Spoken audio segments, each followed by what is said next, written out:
A'udzubillahi minasyaitonirrajim. Bismillahirrahmanirrahim. Alhamdulillahirabbil alamin wassalatu wassalamu ala asyrafil anbiya'i wal mursalin wa ala alihi wa sahbihi ajma'in. Subhanaka la ilma lana ma 'allamtana innaka antal alimul hakim. Assalamualaikum warahmatullahi wabarakatuh. Nama saya Hafiz Alami bin Hussein. Hari ini insya-Allah saya akan berkongsi satu tajuk live, bila syaitan dirantai. Okey, pertama-tamanya selamat datang bagi yang mungkin belum mungkin pertama kali masuk ke page Isma Iskandar Puteri. Bagi makluman anda semua, Isma Iskandar Puteri adalah satu cawangan Isma yang baru dibuka, insya-Allah, dan sesi live ni kita insya-Allah kita dah plan untuk setiap hari lah sampai ke hujung Ramadan. InsyaAllah antara langkah yang kita buat lah untuk menghidupkan kita punya pagi-pagi Ramadan, sebab sesi live ini insyaAllah akan berterusan setiap pagi sampailah habis Ramadan, insyaAllah. So sebelum saya pergi lanjut kepada tajuk hari ini, saya pun mendoakan kepada tuan-tuan, puan-puan semua yang mengikuti live ni ataupun yang tidak mengikuti sekalipun, insyaAllah kita semua berada dalam keadaan yang baik, berada di rumah, stay home, stay safe. Dan seperti yang kita semua sedia maklum, setiap hari kita tengok press conference di televisyen, sama ada pukul 2 ataupun pukul 5.30, tentang macam mana keadaan ataupun perkembangan pandemik COVID-19 di negara kita. Dan setiap malam kita tengok macam mana berita-berita untuk pandemik di negara-negara lain lah, especially negara yang paling teruk kan, iaitu US kan. So saya menyarankan kepada tuan-tuan dan puan-puan sekalian, insya-Allah kita ikut arahan yang dikeluarkan oleh kerajaan, cuba untuk kekal di rumah, kecuali kalau ada betul-betul keperluan untuk kita keluar seperti beli barang makanan dan sebagainya, kita perlu keluar. Tapi selain itu kita cuba duduk di rumah. Kita cuba bayangkan hari ini hari terakhir sebelum kita melangkah ke bulan Ramadan pada besoknya, dan malam ni kita dah start kan. Okey, so bila kita dah start tarawih ni kan, so kita dapat melangkah ke bulan Ramadan.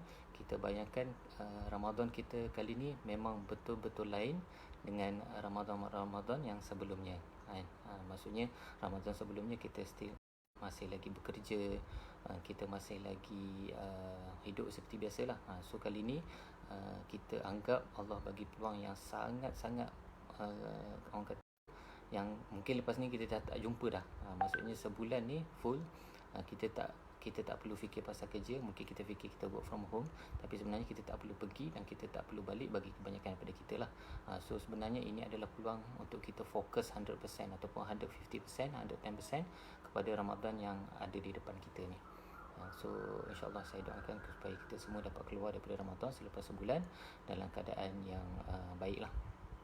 Okey, seperti yang saya sebut tadi, malam ni kita akan memasuki bulan Ramadan, bulan yang kita nanti-nantikan, bulan di mana yang kita telah bersedia, kita dah membuat persediaan mental dan fizikal selama beberapa bulan, bulan Rajab, Syaban, Ramadan. Okey. So di mana dalam bulan Ramadan ni adalah bulan yang penuh berkah, bulan yang di mana di dalamnya ada 1000 bulan, bulan di mana syaitan itu dirantai. Okey. So syaitan dirantai itu adalah tajuk untuk saya kupas sedikit sebanyaklah pada pagi ini kan. Okey, bila kita sebut bila syaitan, ada beberapa persoalan yang selalu bermainlah di fikiran kita ataupun orang yang mendengar tentang syaitan dirantai. Okey, first kali saya ingin kupas mana datangnya orang kata term bila syaitan dirantai ni. Maksudnya dalil dalam Islam mana datangnya bila syaitan dirantai. Okey, yang kedua, persoalan yang paling besar. Okey, kita tahu, kita dah kupas yang pertama. Okey, sahih syaitan itu dirantai pada bulan Ramadan, tapi kita mesti persoalan yang paling besar bila kita sebut tu, okey, orang kata syaitan dirantai di bulan Ramadan, tapi kenapa masih lagi ada orang buat maksiat ataupun kita sendiri masih lagi membuat maksiat semasa bulan yang penuh berkah, iaitu bulan Ramadan. Okey, itu persoalan yang kedua. Persoalan yang ketiga, okey, macam mana kita nak pastikan yang kita kita tidak melakukan, maksudnya kita tak tergolong lah dalam golongan yang melakukan maksiat pada bulan Ramadan. Macam yang kita semua niatkan kan, kita nak betul-betul fokus pada bulan Ramadan ni untuk kita buat ibadah secukupnya. Macam ni kita nak pastikan kita tak melakukan maksiat. Sebab kita tahu syaitan sudah dirantai, tapi masih ada lagi orang yang membuat maksiat. So kita tak nak tergolong kepada orang yang membuat maksiat tu. Macam ni kita nak pastikan. Okey, so saya akan kupas satu persatu lah. Okey, yang pertama, sebenarnya term syaitan dirantai ni datang daripada sebuah hadis. Saya bacakan hadis tu. Bermaksud apabila datangnya Ramadan, maka bila buka pintu-pintu syurga, ditutup pintu-pintu neraka dan dibelenggu syaitan-syaitan.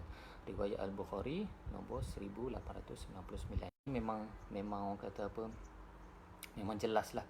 Memang jelas, memang dalam hadis dan ada beberapa riwayat memang dikata syaitan itu dirantai. Okey, tapi sebelum tapi kenapa bila syaitan itu dirantai masih ada lagi orang di maksiat? So untuk menjawab persoalan tu, kita kena kupas sikit. Maksudnya kita kena faham secara mendalam dari segi yang maksud hadis tu. Okey, kita tengok oleh para ulama, penjelasan oleh Al-Hafiz Ibn Hajar Al-Asqalani. Okey, dia kata, saya bacakan berdasarkan sebahagian pandangan, yang dimaksudkan syaitan dalam hadis ini merujuk kepada sebahagiannya, iaitu mereka yang ganas lagi menentang, bukan semua syaitan.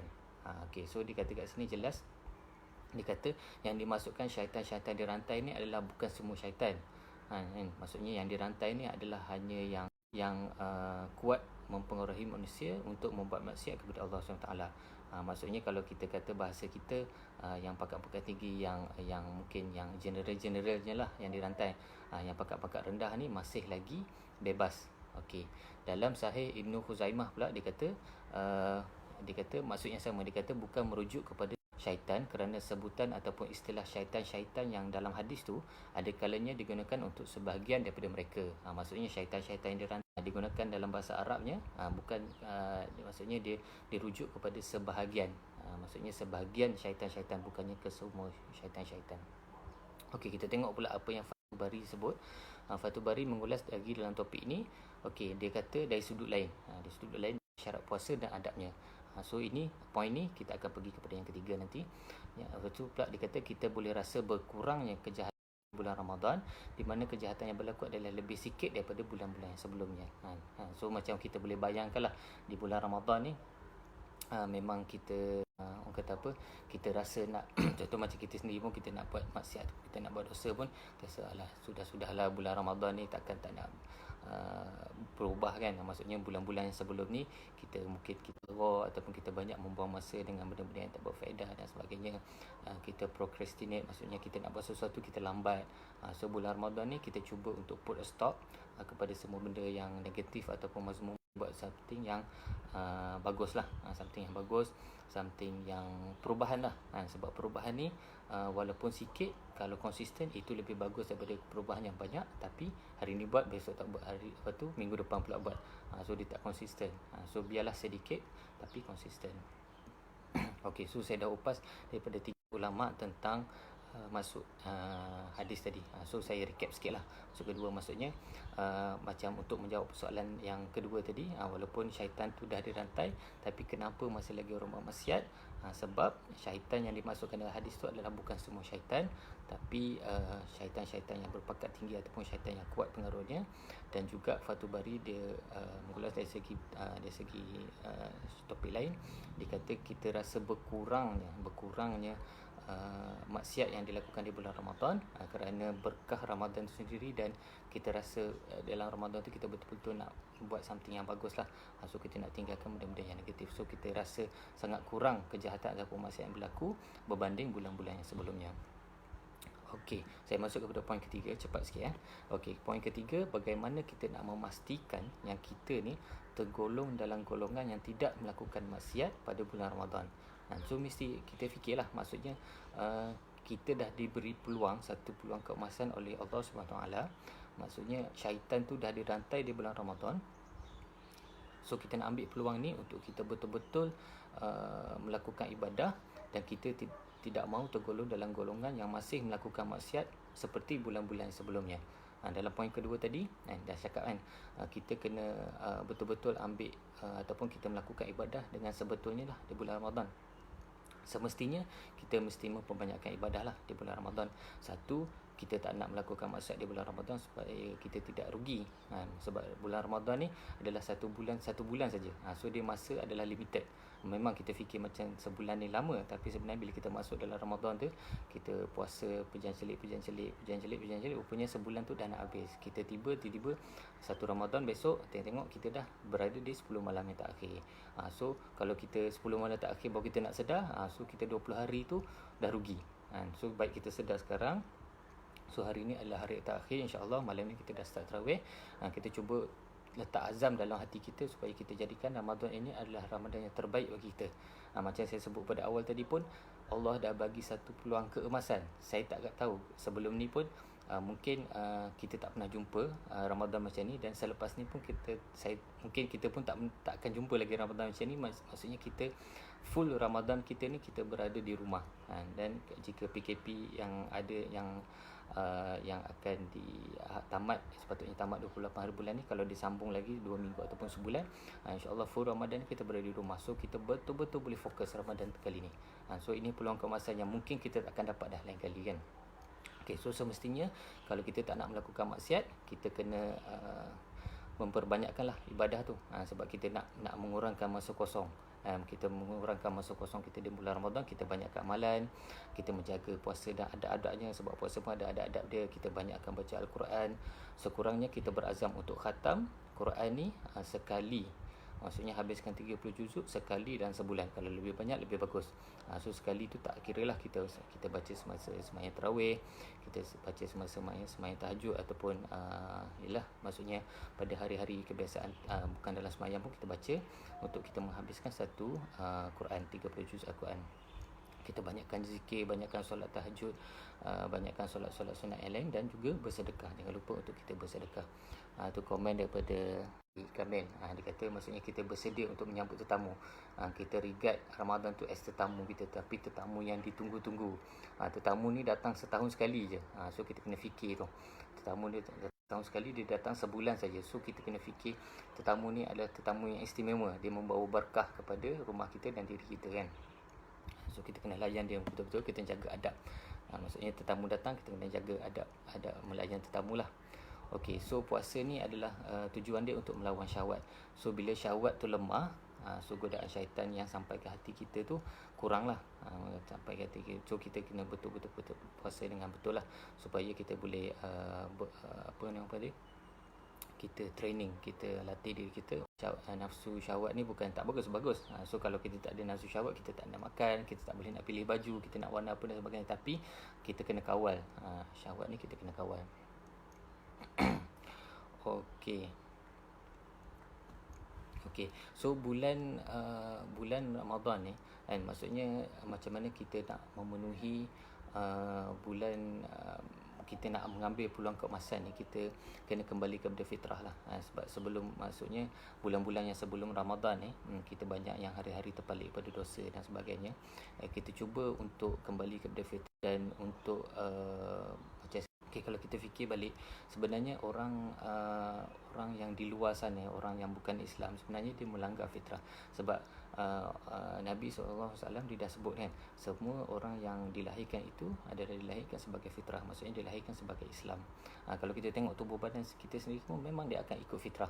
Memang dia akan ikut fitrah, maksudnya kalau kita lapar, kita makan, dia akan kenyang. Tapi contoh juga macam buah pinggang kita kan, kita makan, kalau ikut fitrahnya dia akan membuang, dia akan proses semua makanan kita, dia akan buang semua toksik dalam badan kita dalam bentuk buang air kecil, air besar dan sebagainya. So kalau itu ikut fitrah, even badan orang yang kafir sekalipun, maksudnya orang kafir itu telah tetapkan supaya dia beriman kepada Allah Ta'ala, badan dia pun mengikut fitrah. Contoh kalau kita fikir, kalau badan kita ni macam contoh badan orang kafir yang dia kata dia tidak mengikut fitrah, maksudnya iman dia tidak beriman kepada Allah Ta'ala, so badan dia pun tak nak ikut fitrah. Maksudnya dia perut lapar, dia makan, kalau tak ikut fitrah, perut dia tak ikut fitrah, dia makan pun mesti tak kenyang-kenyang juga. So maksudnya itu tidak mengikut fitrah lah.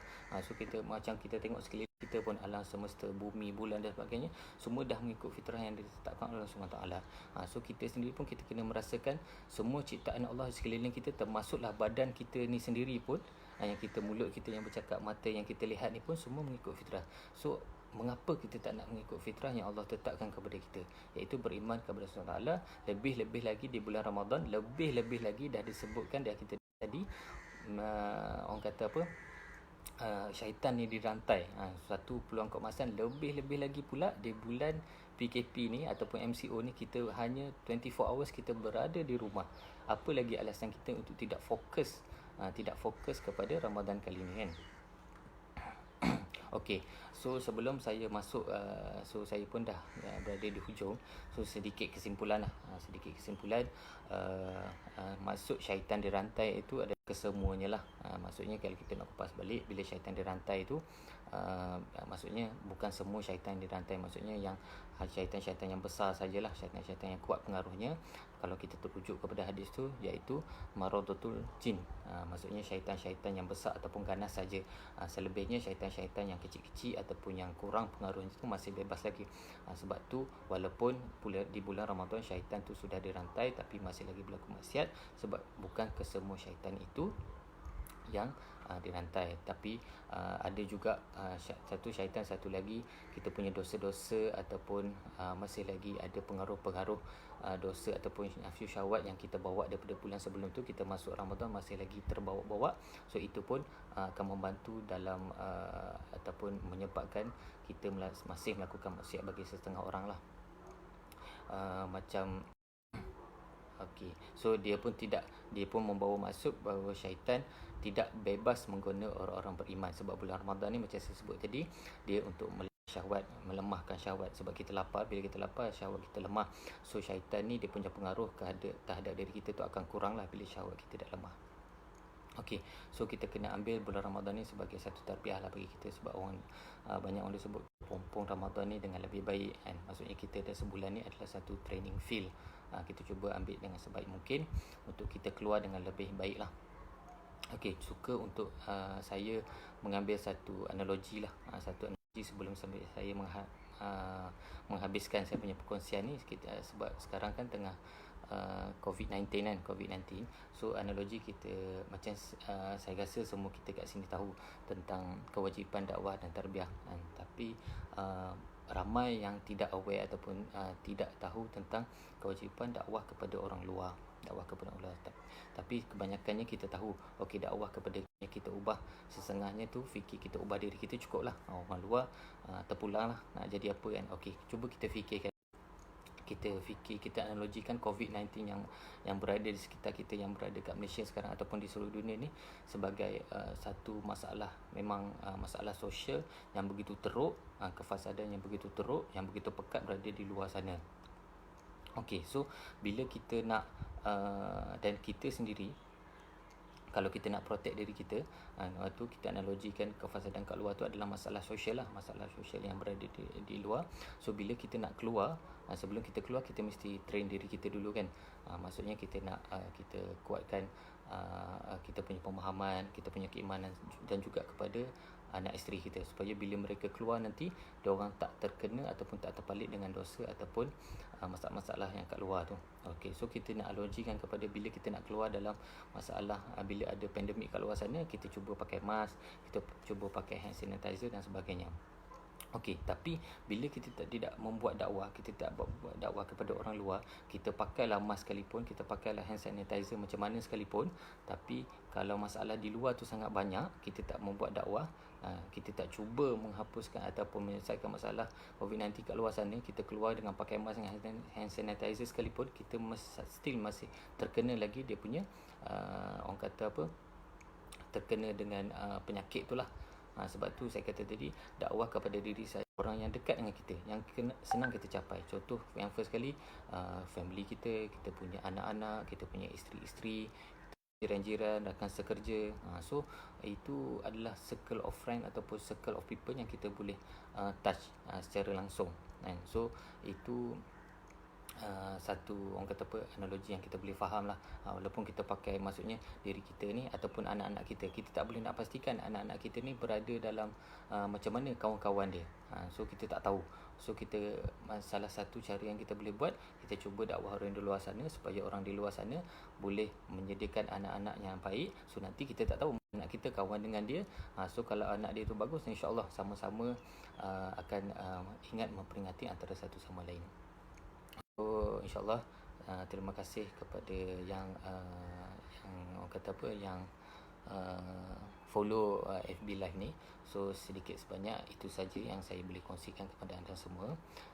So mengakhiri, insya-Allah saya ingin ulangi sekali lagi, cuba kekal di rumah, stay home, stay safe, dan insya-Allah kita cuba untuk masuk ke Ramadan kali ini dengan azam yang lebih tinggi daripada sebelumnya. Macam yang kita sebut tadi, adalah Ramadan yang begitu special, begitu istimewa kali ni, sebab kita semua masing-masing di rumah, tak ada nak fikir kerja sangat, tak perlu nak pergi balik kerja dan sebagainya.